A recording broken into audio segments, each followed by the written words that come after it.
नमस्कार, मैं हूँ Dnyaneshwari. Unique and creative tips में आप सबका बहुत बहुत स्वागत करती हूँ।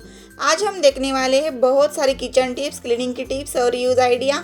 उसके बाद घर में हम होम रेमेडी भी देखने वाले हैं घुटनों के दर्द के लिए। सालों साल चलने वाली जो हमारी घुटनों की समस्या होती है उसके ऊपर अगर हम किचन के कुछ इंग्रेडिएंट्स से अगर उपाय करेंगे तो उस उपाय का हमें जो है बहुत ज़्यादा बेनिफिट होने वाला है। तो पहली वाली हमारी क्लीनिंग की टिप है। तो इसके लिए हमने लिया है 3-4 चम्मच पानी और उसके अंदर डाला है थोड़ा सा शैम्पू डालते ही हमें उसे मिक्स कर देना है। उसका जो लिक्विड है तैयार कर देना है। उसके बाद हमें जो हमारे घर में जो ऑल के ऊपर लगी हुई वॉच रहती है उसे जो है निकाल देना है और इस तरह से उसे एक मतलब वेस्ट फैब्रिक से ऊपर से क्लीन करेंगे। उसके ऊपर जो डस्ट होती है उसे क्लीन करेंगे।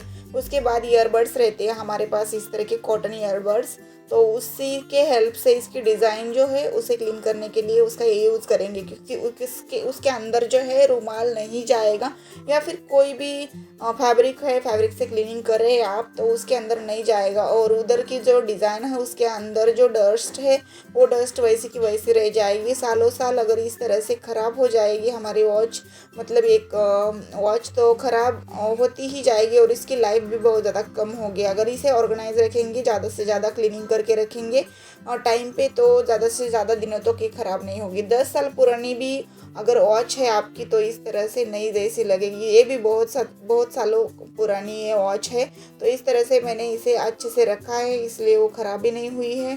तो टाइम पे इस तरह से 1 महीने 2 महीने के बाद इसे इस तरह से डीप क्लीन किया जाए तो बहुत अच्छी रहेगी ये भी। तो इस तरह से आप भी कर सकते हैं। अगर आपके पास भी इस तरह की वॉच है वॉल के ऊपर तो उसे निकाल दीजिए और इस तरह से बैक साइड से देखिए बहुत धूल मिट्टी और मतलब डस्ट भी बहुत दिखाई देगी आपको। इस तरह से डिज़ाइन के अंदर अगर क्लीनिंग करनी है तो कॉटन वाली ईयरबड्स होती है उसका यूज़ करिएगा, बहुत अच्छे से क्लीनिंग हो जाएगी। अगर आपको ये आइडिया अच्छी लगी हो तो वीडियो को लाइक भी करें और नए हो तो चैनल को सब्सक्राइब करके रखें और आगे वाला जो बेल बटन है मतलब बेल आइकॉन है उसके ऊपर क्लिक करके ऑल पे क्लिक करके रखिएगा।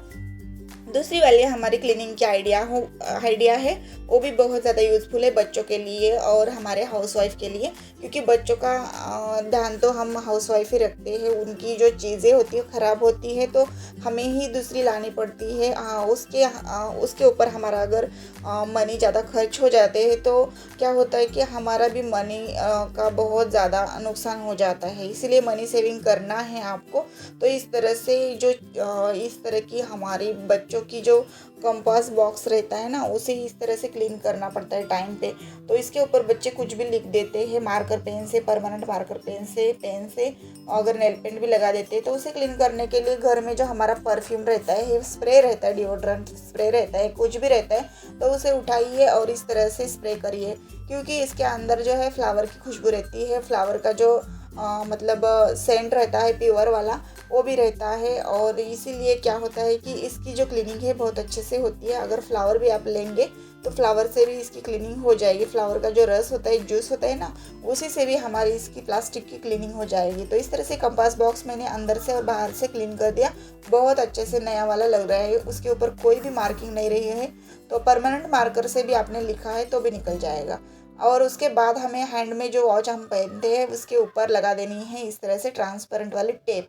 तो अंदर बस डायल जिधर रहता है ना, डायल के ऊपर ही टेप लगाएंगे, बेल्ट को नहीं लगाएंगे, बेल्ट को ऐसे ही छोड़ देंगे। बेल्ट के ऊपर क्या करेंगे, इस तरह से स्प्रे डालेंगे। स्प्रे डालने से क्या होगा कि इसके ऊपर जितनी भी गंदगी, धूल मिट्टी या फिर कालापन है, चिकनापन है, पूरा के पूरा निकल जाएगा। इस तरह से ब्लैकनेस आ चुकी है तो वो भी निकल जाएगी। रुमाल से इस तरह से क्लीन करेंगे। इस तरह से मेरे हाथों में कुछ नहीं है, बस एक पड़ा हुआ रुमाल है, उसी के हेल्प से मैं क्लीन कर रही हूँ। देखो दोनों में बहुत ज़्यादा डिफरेंट नज़र आता है। अगर आप क्लीन करेंगे तभी आपको पता चलेगा। इस तरह से छोटी छोटी चीज़ें होती है उसके ऊपर हमारा ध्यान नहीं जाता है, मतलब हम देख नहीं पाते हैं कि घर में क्या क्या गंदा हो रहा है, मतलब कौन कौन सी चीज़ें हैं हमें क्लीनिंग के लिए वेट कर रही है। तो इस तरह से देखिए, इस तरह की वॉच भी रहती है, बच्चों की रही या फिर बड़ों की रही, कलर में अगर होती है तो उसकी बेल्ट ज़रूर ख़राब होती है।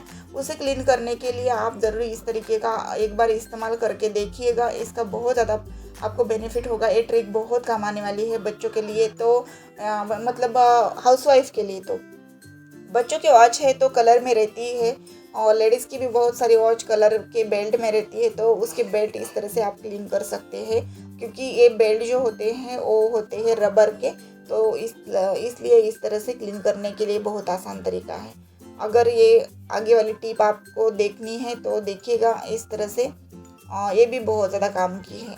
वो आगे वाली टिप्स जो है मिस मत करिएगा, क्योंकि बहुत ज़्यादा यूज़फुल टिप्स मैंने आज शेयर की है आपके साथ। चार्जर जो है अगर टूटा है तो उस पोर्शन को इस तरह से बिठा दीजिएगा, उसके ऊपर ट्रांसपेरेंट वाली टेप लगा दीजिएगा, क्योंकि अगर नई चार्जर लाएंगे तो बहुत ज़्यादा पैसे भी इसके अंदर वेस्ट हो जाएंगे, या फिर इसका यूज़ भी नहीं होगा ये पुराने वाले चार्जर का। अगर ये काम का है, इस तरह से टूटा है, तो उस टुकड़े को इस तरह से जोड़ दीजिएगा, उसके ऊपर लगा दीजिएगा डबल टेप इस तरह से ट्रांसपेरेंट वाला, तो बन जाएगा हमारा पहले जैसे चार्जर हो जाएगा, और किसी को पता भी नहीं चलेगा कि ये टूटा हुआ था और हम उसका इस्तेमाल अभी भी कर रहे हैं। तो इस तरह से हम मनी सेविंग बहुत ज़्यादा कर सकते हैं। अगर टूटा है और फेंक दिया, ऐसा नहीं हो सकता। और अगली वाली टिप जो है हमारी बहुत ज़्यादा यूज़फुल है घुटनों के दर्द के लिए। इस तरह से मैंने एक रोटी बनाई है, उसके ऊपर मैंने हल्दी भी डाली है, लेकिन किस तरह से बनाई है, किस स्टेप से बनाई है, बहुत अच्छे तरीके से इसे बनाया है मैंने।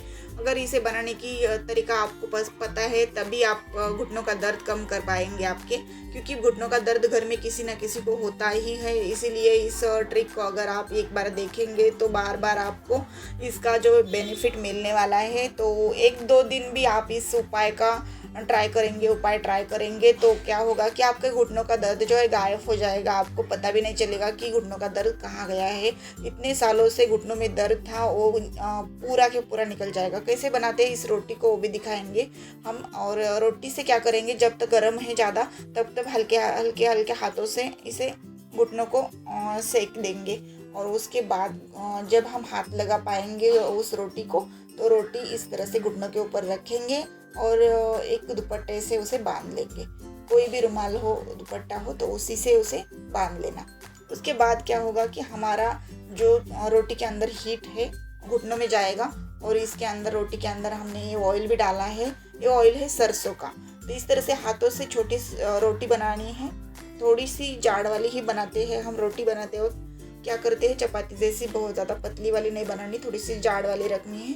तो इस तरह से सरसों का ऑयल लगाना है, दूसरा ऑयल नहीं चलेगा, क्योंकि सरसों के ऑयल में ज़्यादा हीट रहती है ज़्यादा देर तक। और इसके अंदर हमने डाला है थोड़ा सा पाव चम्मच नमक और पाव चम्मच हल्दी, और इसे गर्म करेंगे। देखिए नीचे से ये बहुत ज़्यादा हमें कम आंच पर ही गर्म करना है। ज़्यादा इसे ज़्यादा आंच पर इसे गर्म नहीं करना। तो इस तरह से हम पका दिए हैं थोड़ा सा, और इस तरह से रोटी बनाकर हमारे घुटनों के दर्द के लिए इसका इस्तेमाल हम करते हैं। तो वीडियो अगर अच्छा लगा तो लाइक शेयर और सब्सक्राइब करें। पूरा वीडियो देखने के लिए धन्यवाद।